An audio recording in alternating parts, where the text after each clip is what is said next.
Afrika Borwa a ka tswela pele go phela ntle le letšhogo la dikiletšo tša mosepelo. Se morago ga go utullwa ga mohuta o moswa wa twatši ya COVID-19.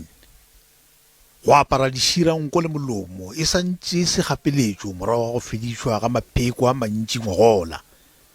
Go utullwa ga mohuta o moswa wa twatši ya COVID ye go tšhogago gore e keka ka lebelo go tla ka nako yeo palo ya batho ba fetelwago ke COVID-19 ka nageng ya China e tšwela go pele go hlatloga ka lebelo la mmuta. The immunity of South Africans from vaccination and natural immunity is still very strong. This puts us in a better position and in less risk.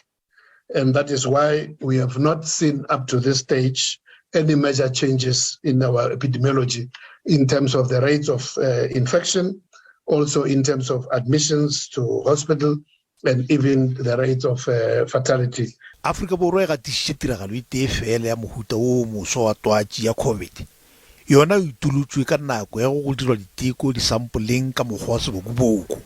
Se se ra gore twatši yeo ga go kgonege gore ya manywe le motho yo a rileng.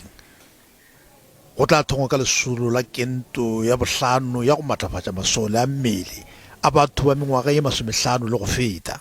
We are calling on South Africans to maybe 50 years and above to get another additional booster, the 18 to 45 another additional booster, but for the 12 to 17 years, no booster needed as yet.